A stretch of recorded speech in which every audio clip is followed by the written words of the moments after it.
Bonsoir à tous, bienvenue sur le plateau Equinox-Soir, votre décryptage quotidien de l'actualité de lundi à vendredi, 9h-21h, 18h-20h en temps universel. L'attente aura duré 25 mois et 21 jours pour les familles des 6 délégués départementaux. Leurs restes ont été exhumés par les forces de défense et de sécurité qui ont exploité les renseignements obtenus d'un ex-combattant séparatiste repenti.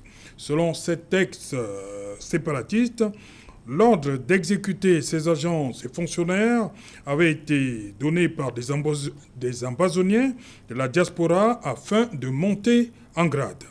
En mission de démarcation du territoire camerounais, les 6 délégués départementaux des divers ministères sont enlevés mardi 15 juin 2021. Les ravisseurs sur ordre d'un certain général Tenkobo conduiront, d'après le préfet d'Indiane d'alors, c'est-à-dire en 2021, dans la forêt et prenant la peine également de les séparer en 2 groupes. Toujours selon le préfet, qui dirait est entré en contact avec ces ravisseurs, ceux-ci demandaient le paiement d'une rançon de plusieurs dizaines de millions de francs CFA avant la libération des otages, ce qui ne sera malheureusement pas fait jusqu'à la découverte effroyable de leur reste samedi 5 août 2023. Enlèvement et exécution des délégués départementaux. L'État visé, c'est une interrogation, madame, monsieur, et c'est le fait du jour.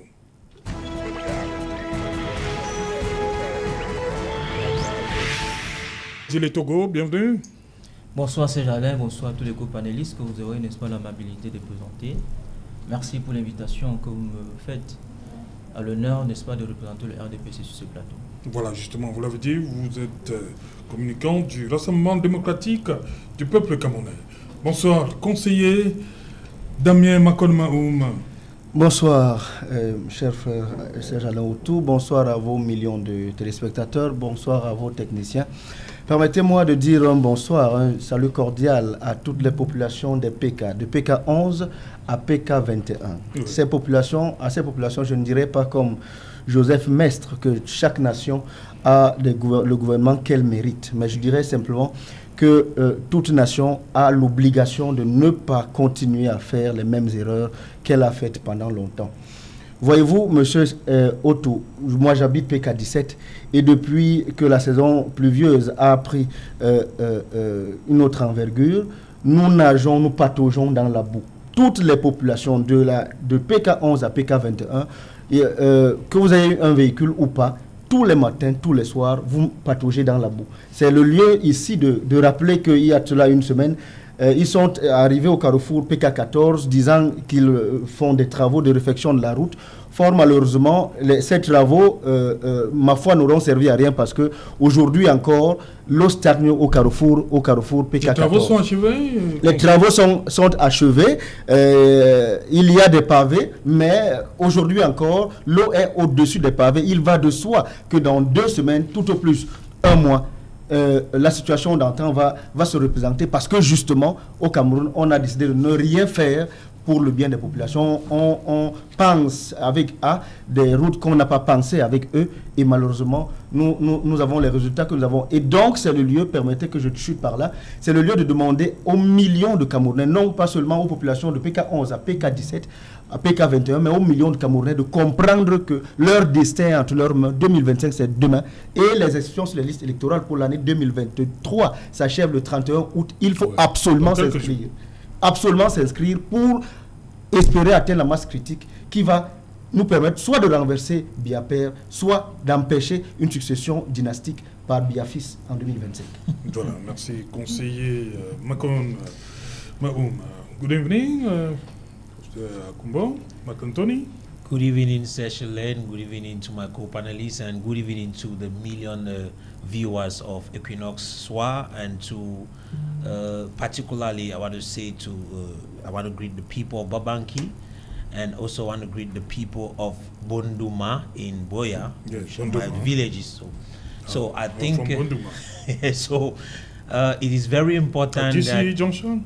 Yeah, it's important you get to know that the world believes in you. And I also want to extend my condolences to the families of those delegates that were kidnapped and executed by the so-called Amber Fighters terrorists, as we put it today.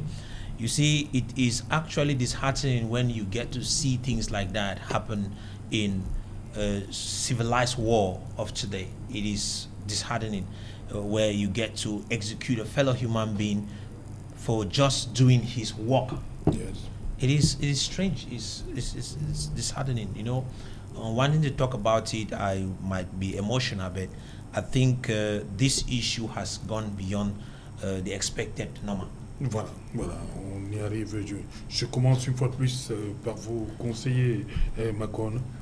Est-ce que vous avez regardé les images? Malheureusement, oui. Est-ce qu'on pouvait éviter ça? Ça pouvait être évité. Avant de de le dérouler le 15 juin, ils sont kidnappés. À la suite, le préfet d'Undian qui fait une sortie, de savoir qu'il y a des ravisseurs de monde, rançon qui varie entre 15 et 30 millions. Before answering to your question, let me bow the memory of several of Cameroonians who has died in the fratricidical war which is going on in the Nozo since 2016. May the soul of all the compatriots who has died rest in peace. Ce sujet est un sujet sensible, monsieur Odo. Oui. Vous me demandez est-ce que cela aurait pu être évité? De si je savais vient toujours un peu tard. Je ne lis pas dans une boule de cristal, donc je ne peux pas savoir si cela aurait pu être évité. Mais je veux que dans le déroulé que je vais faire, vous et les Camerounais qui êtes certainement plus intelligents que moi, vous puissiez comprendre si cela aurait pu être évité ou pas. Depuis 2016, il se vit dans le nord-ouest et le sud-ouest une guerre asymétrique, c'est-à-dire qu'un ordre gouvernant, une armée régulière affronte une horde non conventionnelle. Oui. Cette guerre procède de quelque chose. D'aucuns disent que c'est une guerre de sécession, d'autres disent une guerre d'indépendance. Nous pensons que c'est une guerre d'autonomie. Autonomie parce que de 1961 à 1972, les Camerounais de cette région-là ont vécu dans une sorte d'autonomie. Et depuis lors, voilà 50 ans qu'ils vivent en mariage avec le Cameroun français, francophone. Je crois que ce que ces populations-là essayent de nous dire depuis lors, c'est que nous nous sentions mieux lorsque nous étions, pendant les 10 ans que nous avons passés hors du mariage. Et nous souhaitons que les conditions ante se représentent. Alors que ces gens-là disent qu'ils ont des préoccupations qui leur sont propres, alors que des ressortissants de ces zones-là disent que nous voulons nous réunir autour de la All Anglophone Conference à l'initiative du très regretté cardinal Toumi, le gouvernement stoïque de M. Biya décide de ne s'écouter que lui-même et de n'en faire qu'à sa tête. 2016, 2023, 2022 sont les statistiques 2022, plus de 6 000 morts. Nous évoquons aujourd'hui un cas tout aussi tragique, celui de la disparition de 6 délégués départementaux. Vous me demandez si cela aurait pu être évité. Je crois que oui. Cela aurait pu être évité du point de vue de la démarche qui a été proposée par bon nombre de Camerounais, de la société civile et des autres partis politiques, précisément des partis politiques d'opposition. Monsieur Otto, si vous êtes médecin et que vous avez en face de vous un patient, si vous faites un mauvais diagnostic, il va de soi que vous allez appliquer une mauvaise thérapie. Des gens vous disent, nous voulons nous réunir autour de la All Anglophone Conference pour adresser des préoccupations qui nous sont propres et vous les adressez plus tard. Vous dites, les problèmes de la zone anglophone sont des problèmes de l'Adamawa, du centre, du nord. Donc, on n'a qu'à faire un grand dialogue national. Ce faisant, on a dissous dans ce bal les préoccupations qui étaient propres à la zone anglophone. Monsieur Otou, aujourd'hui encore, dans mon matom natal, et je crois que c'est le cas chez le très aimé, respecté aîné Ndikam qui est là, chez vous aussi, je crois que lorsque vous avez besoin d'une personne qui va aller faire vos champs, faire, je ne sais pas, les travaux à la maison, hélas, ce n'est pas pour le féliciter, hélas, nous pensons à notre Bamenda.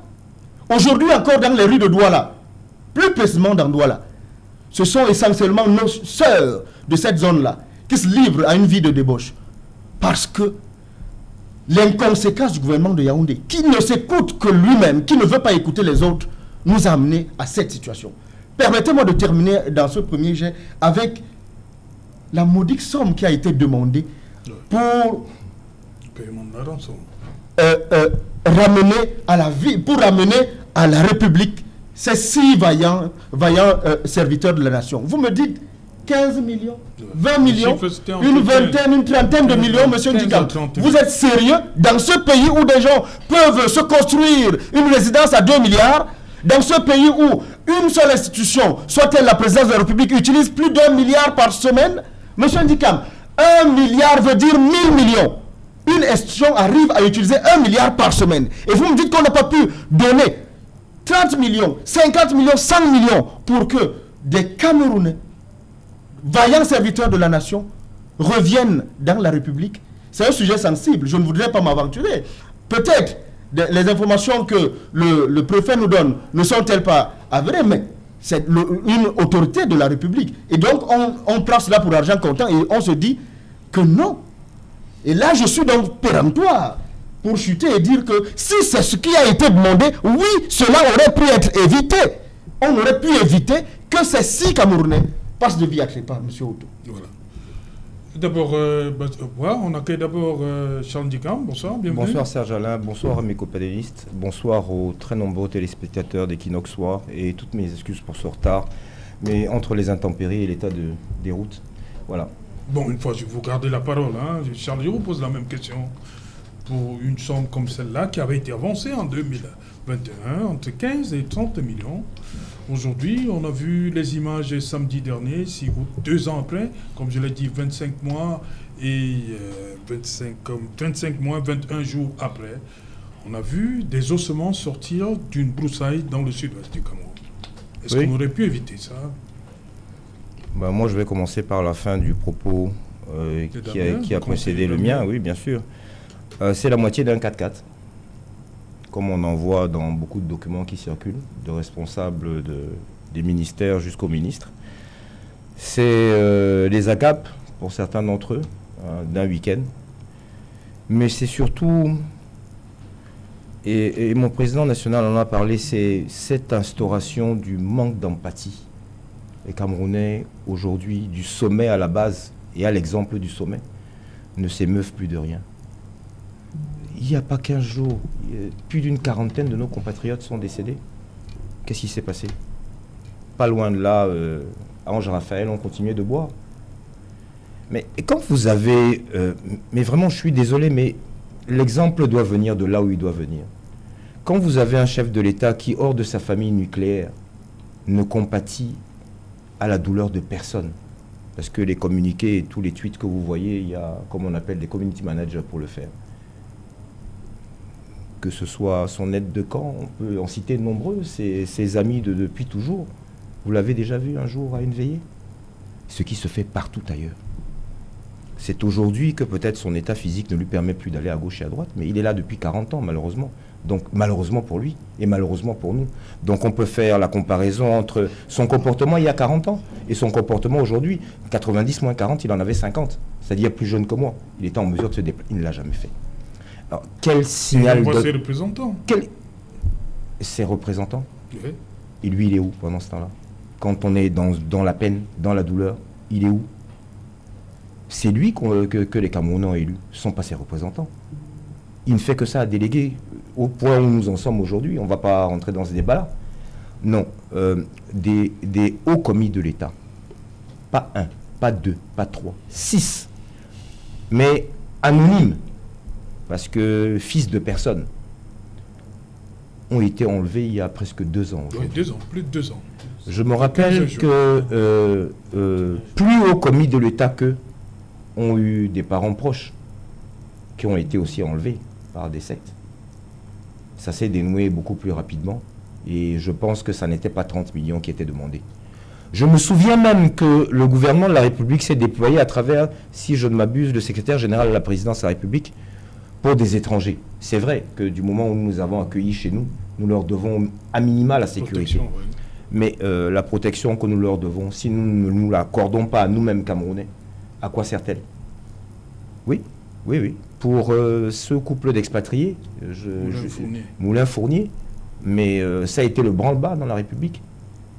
Comme quand c'est simplement une radio étrangère qui intervient sur un sujet au Cameroun, ah, vous avez la sortie des ministres. Mais nous, là, on est en train de parler, est-ce qu'ils nous écoutent? Ils sont autistes. Autistes. Mais je ne sais pas s'il y a un chiffre qu'il faudra atteindre avant que les consciences ne s'éveillent. Les leurs, parce que les nôtres le sont. On dit que la situation est sous contrôle. Mais la preuve donc qu'elle est sous contrôle, ce discours. La preuve qu'elle est sous contrôle, c'est qu'il a fallu 2 ans pour qu'on retrouve non pas nos compatriotes vivants, mais des ossements. C'est donc dire à quel point la situation est sous contrôle. Mais de qui se moque-t-il? D'eux-mêmes. Mais de nous en même temps. Les vies humaines n'ont plus de prix à leurs yeux. Il faut, à un moment donné, que ça cesse. Okay. C'est une sorte de... un mépris macabre. Et cela, ça devient de plus en plus insupportable. Mais au-delà d'interpeller le gouvernement, je veux interpeller chacun de nos concitoyens. Si vous ne sortez pas quand ça brûle chez le voisin, ne vous étonnez pas qu'il ne sorte pas le jour où ça brûlera chez vous. Quand je vois, et je viens de le dire, on a un exemple qui est tout récent, 40 Camerounais sont morts du fait d'incompétences diverses, mais d'une responsabilité certaine, celle de l'État. Que s'est-il passé? On les a oubliés. Je ne parle pas des dizaines chaque semaine sur les routes. Oubliés. C'est quel État celui-là quel est cet État qui ne sait pas s'arrêter à un moment donné pour faire le point? S'arrêter pour pleurer les siens. Et s'arrêter pour comprendre pourquoi les siens sont partis et faire en sorte que jamais plus cela n'arrive. Alors on a des commissions d'enquête, des communiqués qui fusent de gauche et de droite. Une réunion interministérielle. Oui, ça a été un prétexte pour pouvoir discuter de je ne sais pas quoi, mais pour des résultats qui sont certains, c'est-à-dire une absence de résultats. Dites-moi quel est le comité interministériel qui a déjà abouti à quelque chose? Quelle est la commission d'enquête qui a déjà abouti à quelque chose? C'est pour éviter que cela ne se reproduise. Alhamdoulilah, que Dieu me prête vie, on verra bien si ils auront prévenu. Ok. D'abord, Dr Macantoni, cette situation...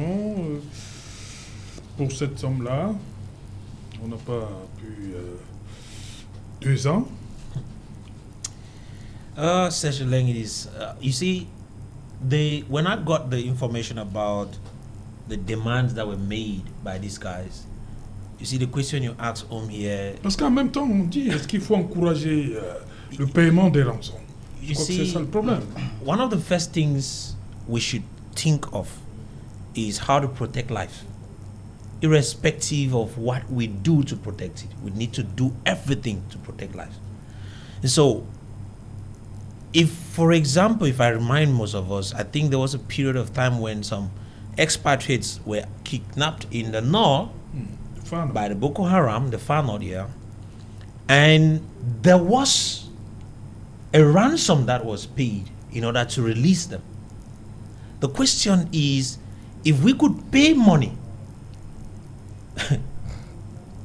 to release expatriates, individuals who are not citizens of the nation, then we are talking of public servants, individuals whom the government has given charge to function in its name, sent to a particular region where there is crisis. And these guys are kidnapped, 6 of them in number. We are not talking of 5, we are not talking of 2, we are not talking of 1. 6 of them in number. And let's say yes, maybe they come up and say, okay, we need money, pay this amount in order for us to release. I think the simple mathematics here and the simple wisdom in this place is, let's think first of their lives. What will it cost to protect a life? Is it 50 million? Is it 20 million? Is it 30?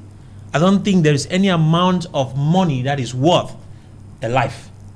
And now we are talking of 6 individuals who were supposed to be protected by the state. And nothing happened. And you see, silence remained. Even after the kidnap till, we are talking of bones that were being dug out the other day by military. How? Because one of the ex-combatants of the separatists disclosed that information. Because Ten Kobo had died. Yeah. They had killed him. That information would have disappeared if the other young man was killed without surrendering to give to tell them, okay, this is where we bury this individual. These families would have sat like it is with so many families that have lost individuals, children, young people have been killed in this particular crisis. I mean, from both the military and the civilian direction. And the government is saying nothing to their families. I mean, nothing to their families. Okay, we are talking today. What would the government say now that the bones have been brought? Oh, il y a une cérémonie demain à Limbé. Hein? Les cérémonies ne changent rien. Can they give back these individuals to their families? Because their families never expected that the government should abandon their family members. And worst of it, they said nothing after the kidnap. Is it not a crime that you release somebody, you send somebody to function in your name, and then you abandon him when he is caught, or maybe when he's in problems? That's to tell you the bad fate of the government which we are under. That's to make you understand that we have a leadership in this country that is not helping to construct the nation. And every day we keep on hearing of the reconstruction of this. And hear me, millions, and I'm talking of billions, are being consumed in the name of reconstruction. And we are not seeing any improvement in the whole issue. And I heard you say here that they say things are getting to normalcy. This proves that things are getting to normalcy, that individuals were captured in 2021. That was in June 2021. This is 25 months, 21 days. Le 15 jours. And we actually received these great, valiant servants of the state With bones. with bones. It was their bones that we received. And did you hear any statement from the government? Has the government made any official statement? Huh? Mr. Atonfak is on the way. Okay, Mr. Atonfak, I'm asking. Okay, let's look at it. The president himself, he is supposed to have addressed this situation. He was supposed to have spoken to these families. Okay. They need comfort, even if it is what? These families need comfort. Because maybe those were individuals that were their breadwinners. Those might be fathers of some children. Those children will never know where they are. In fact, if not of the military yesterday, these families never have known where their family members were. Voilà. Thank As you. well as many. Thank you. Basile Togo, sur cette affaire, le déroulement, 2 ans après, quel commentaire vous faites sur cette... Vous avez vu ce reportage, des ossements retrouvés 2 ans après la disparition de ces 6 délégués? Tout à fait. Et au nom du RDPC, je voudrais m'incliner, n'est-ce pas, face à la mémoire de ces Camerounais qui ont perdu la vie, juste parce qu'ils veulent faire leur travail, Ouais. juste parce qu'ils servent l'État du Cameroun. Je voudrais, par la même occasion, féliciter les forces de défense et de sécurité qui n'ont jamais manqué de traduire au travers des discours du chef de l'État. Le chef de l'État toujours traduit la reconnaissance de l'État du Cameroun, du peuple camerounais, à l'endroit des forces de défense et de sécurité pour le travail magnifique qu'ils abattent au quotidien. Je voudrais dire à certains de mes contradicteurs ici qu'ils ont tout fait d'oublier que le 7 novembre 2018, les forces de défense et de sécurité ont libéré 79 élèves qui avaient été kidnappés par ces terroristes. L'un d'eux même, Emmanuel Sondé, a eu le DCA level cette année. Là, il faut féliciter cela. Je voudrais aussi rappeler à mes copanélistes qu'ils oublient que le 23 mai 2013, récemment, 30 femmes ont été kidnappées et ils ont été libérés grâce aux forces de défense et de sécurité. Cela voudrait dire qu'ils font le travail qui consiste à sécuriser l'État, qui est indivisible, il faut le rappeler, qui consiste, n'est-ce pas, à sécuriser les biens des personnes. Et par la même occasion, je voulais réitérer l'appel du chef de l'État à l'endroit de ces jeunes qui ont été instrumentalisés, qui ont fait face à un lavage de cerveau au style Boko Haram, enfin, n'est-ce pas, d'égorger, de démembrer et de tuer des innocents. Il faut le dire. Il est important de le dire. Si nous sommes dans la républicanité, il est important de préciser que rien ne doit se faire en dehors des règles. Et condamner ceux qui pratiquent des pareils actes, ce n'est pas se faire amende honorable à la démocratie. Ce n'est pas parce que nous voulons accéder au pouvoir que nous allons faire le sophisme ou bien nous allons faire la démagogie communicationnelle. Il est important de condamner quand il faut condamner. Et ces actes, il faut les condamner. Je voudrais aussi appeler ces pays, entre parenthèses, dits amis, dont le tel a toujours appelé dans ses discours, à nous amener des personnes qui soutiennent moralement, financièrement ces jeunes, à nous les amener ici. Vous savez, il y a de cela un an, le discours des États-Unis était ferme. Pendant l'administration de Joe Biden, il y avait un soutien affirmé aux sécessionnistes, aux terroristes. Mais aujourd'hui, avec la diplomatie du chef de l'État, nous avons constaté que l'administration est en train l'administration Biden est en train de... L'administration Trump. Bon, l'administration Trump, autant pour moi. Ouais. Actuellement, l'administration Biden est en train de collaborer avec l'État du Cameroun. On a vu l'arrestation de 3 leaders qui ont été mis aux arrêts. Je pense que si les conventions le permettent, ils seront transférés au Cameroun. C'est ce que nous souhaitons envers ces pays free amis. Il est important de le dire. Ce qui se passe aujourd'hui au nord ou au sud-ouest n'est que du grand terrorisme, du grand banditisme, autant pour moi. C'est du grand banditisme. C'est ce que nous appelons communément dans le jargon militaire, ce qu'on appelle généralement dans le jargon militaire, le phénomène du coq sans tête. Vous savez, lorsque vous abattez un coq, il gémit avant de perdre la vie. Exactement. Nous voyons que ces gens, au lieu de s'attaquer aux personnes qui sont égales, mais ils viennent plus s'attaquer aux populations. Je voudrais savoir qu'ont fait ces administrateurs, qu'ont fait ces délégués départementaux de mal, si ce n'est qu'à servir l'État. Ce sont des pères de famille qui sortent chaque jour pour aller chercher à manger et élever leurs enfants. N'oubliez pas ça. Mon frère du PCN, mon frère du MSC, n'oubliez pas ça. Ils sont sortis pour chercher à manger, comme nous le faisons ici à Douala. Mais malheureusement, ils ont rencontré la mort en route. Ils n'ont jamais souhaité ça. Lorsque je l'ai dit, je voulais encore rappeler que même ici à Douala, les phénomènes de kidnapping, ça existe. Même à Yaoundé, ça existe. Donc ce n'est pas simplement le fait de cette crise qu'il faut le dire, est maîtrisée. Parce que qu'est-ce que voulaient ces personnes-là? C'était que le phénomène s'ébranle dans les autres régions. Mais grâce, n'est-ce pas, aux forces de défense et de sécurité, et grâce à la sagesse du chef de l'État, cela a été contenu dans des localités vraiment très réduites. Vous savez que ces gens-là se cachent en brousse. Et que le matin, ils sont dans des populations comme toi et moi. Et les forces de défense et de sécurité sont là pour établir l'ordre.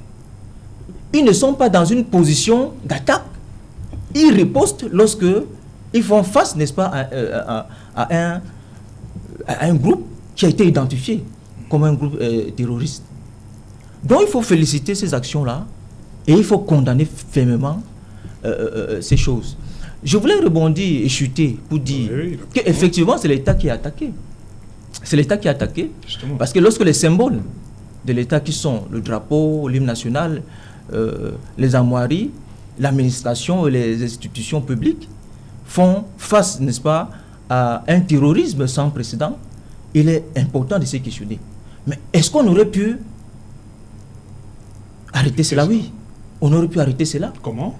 Si l'opposition réunie avec le RDPC se mobilisait derrière le chef de l'État pour soutenir ces actions-là, pour soutenir les actions du Grand Dialogue national, qui est le fruit, n'est-ce pas, d'un consensus. N'oubliez pas ceux qui ont participé au Grand Dialogue national. Je voulais saluer de regretter mémoire le cardinal Toumi. Nous n'allons pas cracher sur son expertise. Je voulais saluer tous ceux qui ont participé à ce Grand Dialogue national. Qu'est-ce que vous avez fait de son expertise? Je voulais saluer tous ceux qui ont participé à ce Grand Dialogue national. Parce que c'est grâce à cela, n'est-ce pas, que le leader d'un certain parti politique a été libéré. C'est suite au Grand Dialogue national qu'il a été libéré. Parce que les Camerounais estimaient que pour permettre à ce qu'il y ait une accalmie, il était important de libérer certains prisonniers. Pourquoi vous n'avez pas libéré ceux qui se revendiquent être les patrons de ceux-là et qui sont à Koningui et qui sont armés? Notamment le leader du parti, donc M. Njikam représente, notamment c'est un leader anglophone qui a été libéré dans le cadre du Grand Dialogue national. Donc il faut féliciter tout ça et je pense qu'il est important, n'est-ce pas, de le dire. Okay. Monsieur Otto, juste en une minute, parce que je ne peux pas laisser... C'est pénible. C'est pénible d'avoir un débat aussi important et que l'on utilise ce genre de cynisme pour répondre.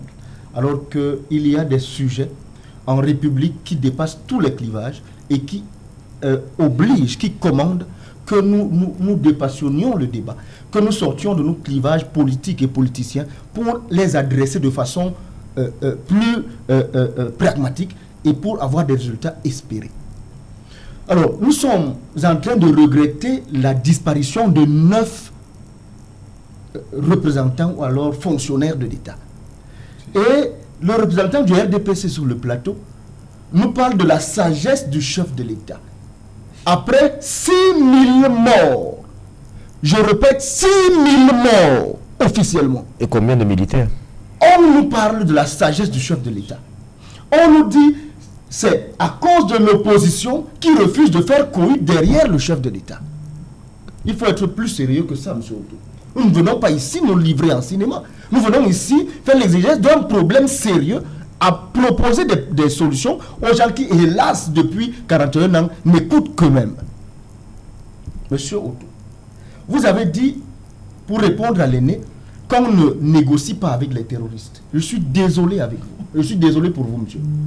On ne négocie pas avec les terroristes. C'est des choses qui voilà. Souvent, c'est-à-dire c'est la bien-pensance. Les gens refusent souvent de cautionner le fait qu'on donne des rançons soi-disant pour encourager. Lorsque les États-Unis disent, on ne négocie pas. Lorsque les États-Unis disent on ne négocie pas avec les terroristes, ils créent des conditions pour libérer les personnes qui sont prises en otage. Lorsque vous dites ici que vous ne négociez pas avec les terroristes, vous attendez 2 ans et demi et vous allez ramasser des os. Est-ce que ça se passe comme cela, M. Otto? Ce n'est pas un jeu, la vie d'un être humain. Au Cameroun, l'INS dit qu'un emploi nourrit 10 personnes. Ça veut dire qu'il y a donc 60 personnes qui sont là en situation délicate parce que des gens n'ont pas voulu sortir, je ne sais pas moi. Vous parlez de 30-40 millions. Ce n'est pas sérieux. Je rappelle aussi, lorsque un débat comme celui-ci se tient sur la place publique, le risque qu'il y a, c'est que quelqu'un vienne se disant que comme il a du parti au pouvoir, il peut donc stigmatiser les autres en insinuant que nous serions nous autres contre les forces de défense et de sécurité. Ce n'est pas ça, personne n'a tiré sur les forces de défense. Je rappelle, mon plateau. Personne n'a tiré sur les FDS. Je rappelle que les FDS font leur travail. Mais je ne suis pas populiste. Je ne suis donc pas là pour caresser les gens dans le sens du poil. Je rappelle aux Camerounais que le contrat social qui est la base de la fondation d'une république, dans le sens des républiques que nous avons importées, ce contrat social exige de ces personnes qui, chaque fin du mois, vont toucher quelque chose de ce que nous avons cotisé en tant au terme des impôts, exige qu'ils nous donnent de la protection. Le devoir, le premier devoir du président de la République de ce pays, c'est de protéger les Camerounais, tous les citoyens. Pas seulement lorsque des Français sont kidnappés, mais aussi lorsque des Camerounais sont en situation difficile. Le grand dialogue national, permettez, je balaie je ne veux pas utiliser des mots durs contre M. Etogo. Le grand dialogue national a été un moment fort de réflexion dans la République. Le grand dialogue national, si je le prends de façon caricaturale, a donné naissance à 62 résolutions. Nous faisions... Recommandations. Nous faisions l'évaluation en décembre 2022. Seules 3 recommandations sur 62 ont été mises en œuvre. Et M. Etogo vient nous dire que c'est suite au grand dialogue national qu'on a fait X, qu'on a fait Y. Ce n'est pas un jeu. On a proposé un ensemble de choses au grand dialogue national, un ensemble de recommandations que vous dites au grand dialogue national. Il faut simplement les appliquer pour donner sens à cette rencontre et faire honneur à ces leaders qui ont participé à cette rencontre. Je parle de Toumi, Fetoumi et le président, le chairman Nidjon Fouti, qui ne sont hélas plus de ce monde. Donc on ne peut pas venir sur un plateau, venir s'amuser. Et je finis en disant ceci, M. Outou. Lorsque vous faites le diagnostic d'une situation, si vous faites un mauvais diagnostic, vous allez appliquer une mauvaise thérapie. Lorsque les idéologues de M. Biya vous disent que la situation est maîtrisée dans le nord et le sud-ouest, M. Outou, vous avez l'impression qu'ils ont déjà mis pied dans le nord et le sud-ouest? Allez le lundi dans le nord et le sud-ouest. Et ce n'est pas faire l'apologie du sécessionnisme. Allez dans ces régions, vous verrez la réalité du monde. Là-bas dans ces régions, vous comprendrez donc que rien n'est maîtrisé du tout. Le dire, ce n'est pas dire que les militaires ne font pas leur travail, mais c'est dire qu'ils doivent le faire davantage, mais surtout que les propositions qui sont faites par les autres, que M. Etogo accuse, les partis politiques d'opposition et la société civile, elles doivent être prises en compte dans la perspective de la résolution de cette crise.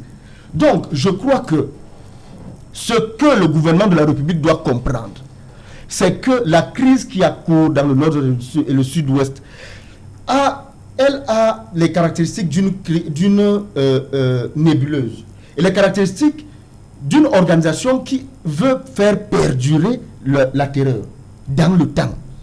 Il est donc question de questionner en profondeur les causes de cette crise. Monsieur Outou, on vous dit, et je sors par là, les idéologues de M. Biya vous disent: vous voulez qu'on dialogue, vous voulez qu'on discute, on va donc discuter avec qui? Vous ne savez pas avec qui vous allez discuter, mais vous avez quand même condamné des gens au nom de ce qu'ils seraient les têtes pensantes de cette organisation. Il n'y a pas de contradiction. Si vous voulez donc négocier avec des gens, si vous les avez mis en prison, vous considérez donc que ces personnes-là sont capables d'influencer, ne serait-ce qu'en partie, les gens dans ces zones-là. Tant qu'à faire discuter avec eux. Au lieu de quoi, lorsque vous voulez discuter, vous appelez les vieux briscards qui, tous les jours, roulent carrosse à Yaoundé et ne savent même pas ce qui se passe sur le terrain. Et vous pensez que vous allez avoir une solution? Non, ça ne se passe pas comme ça. C'est plus sérieux, c'est un peu plus sérieux. Et que M. Basile Etogo ne vienne pas s'amuser sur le plateau, alors que nous discutons d'un sujet très important. Voilà. Je parlais tout à l'heure, Serge Alain. Charles, une minute. Vous n'étiez peut-être pas là. Vous avez suivi le reportage. Cet ex-repenti dit qu'ils avaient reçu pour l'ordre d'exécuter ces 6 délégués, une façon pour eux de monter en grade. Est-ce que si la rançon avait été payée, on aurait évité ça? Jusque-là, l'objectif, monter en grade. Il ne faut pas négliger. Jusqu'à présent, il ne nous est pas revenu que des rançons aient été payées et que les otages aient été tout de même abattus ou gardés.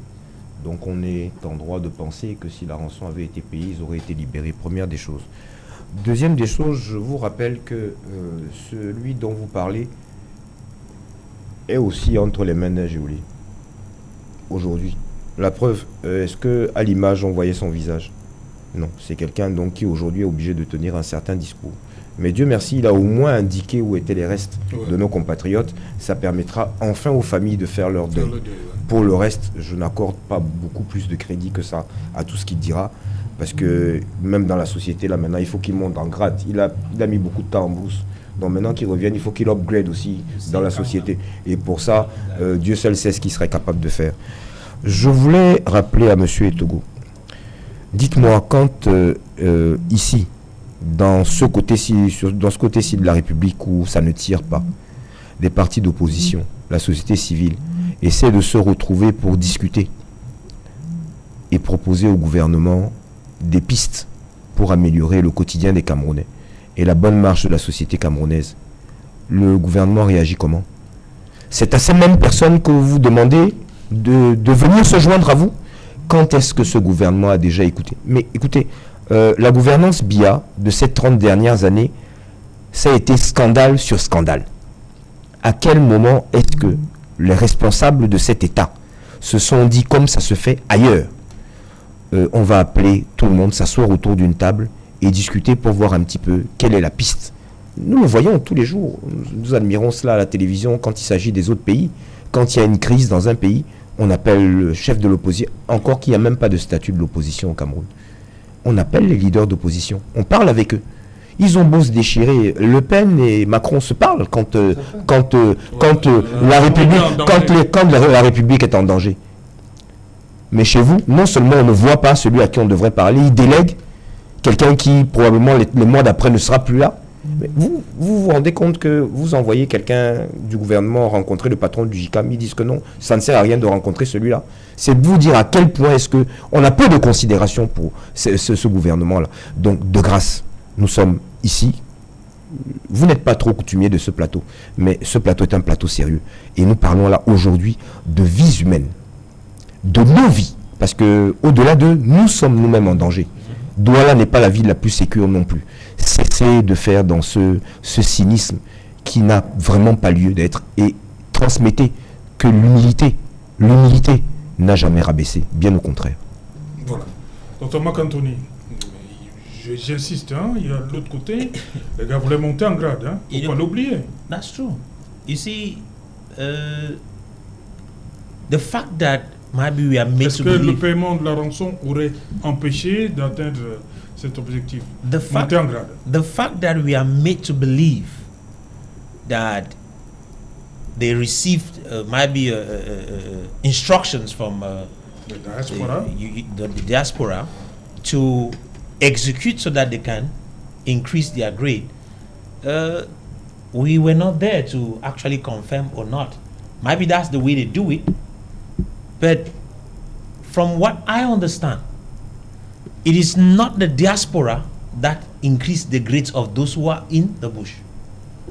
They are the ones who increase their grades based on what they think they are doing. But that is not what is important. What is important here is the fact that some individuals were picked up who were servants of the state.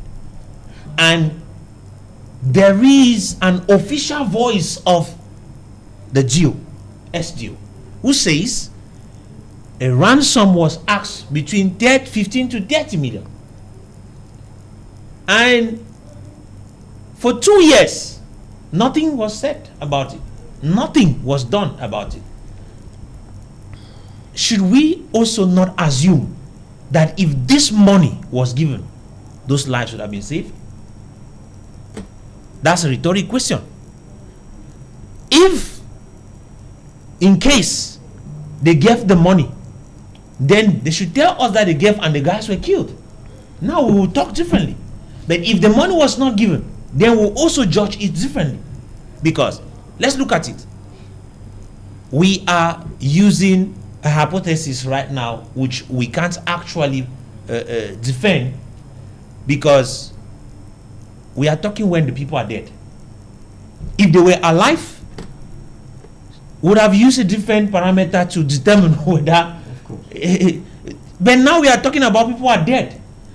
What would have happened if this money was given? I'm sure they would have been safe. That's what I believe, because I've seen so many other people have been released after ransom.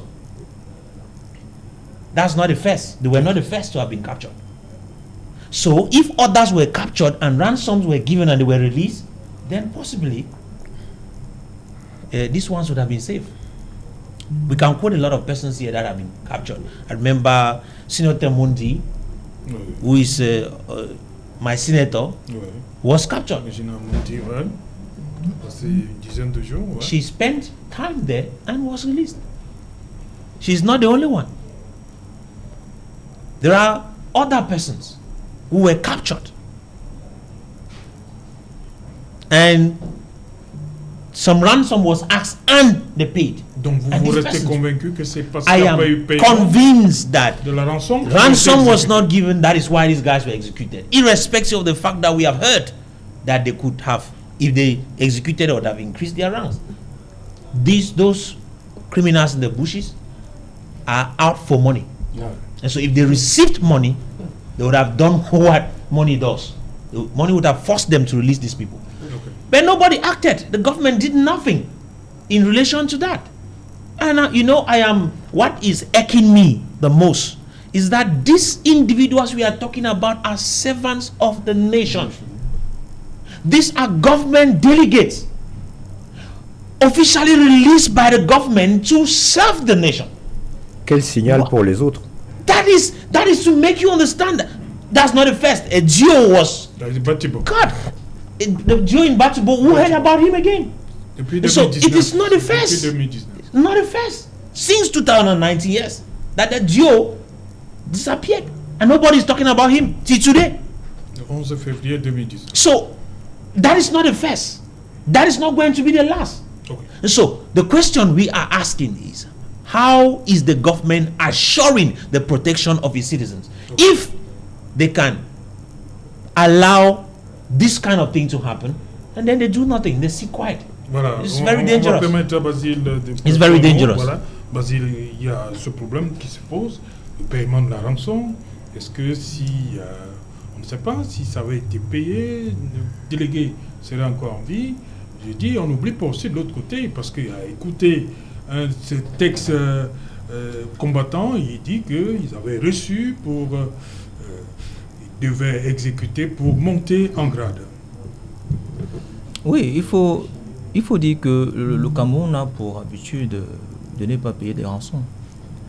Et je vous ai fait dans mon propos liminaire quelques énoncés de personnes qui ont été libérées par les forces de défense et de sécurité sans paiement de rançon.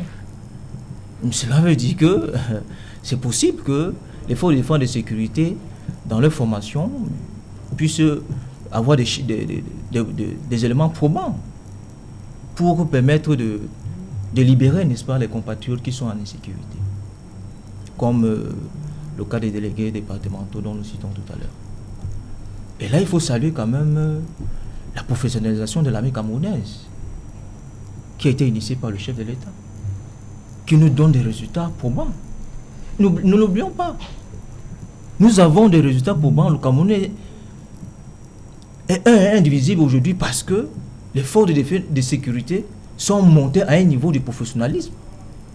Que ce soit en termes de formation, que ce soit en termes de matériel, que ce soit en termes, n'est-ce pas, de formation dans le cadre des droits de l'homme. À quel prix?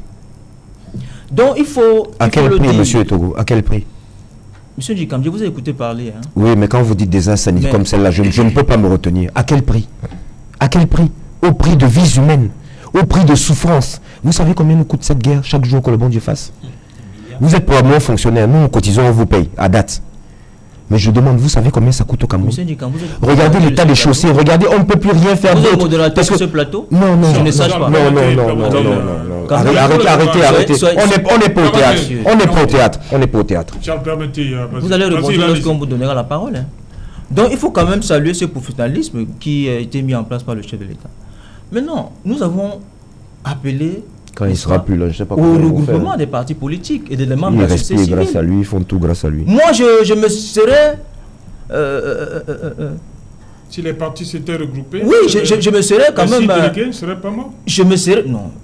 je me serais quand même... Nous parlons de la Je disparition. me serais quand même exprimé... L'exécution des 6 délégués. Je dis, je me serais quand même exprimé de manière joviale si j'avais vu une coalition de membres de la société civile et des partis politiques aller vers les officines, les chancelleries extérieures et clamer, n'est-ce pas, à ce que ces personnes qui sont réfugiées là-bas et qui financent le terrorisme Non, il a décidé soient qu'il serait hors sujet. Vous l'avez fait où? Permettez. Vous l'avez fait où? Vous l'avez pas fait? On va continuer après le Hors sujet permanent. Merci. Soyez sérieux quand même. Dans un instant, permanent. Julien Berthe Bissaï pour le 20h. On se retrouve donc après pour la suite de cette édition et qui n'en sera.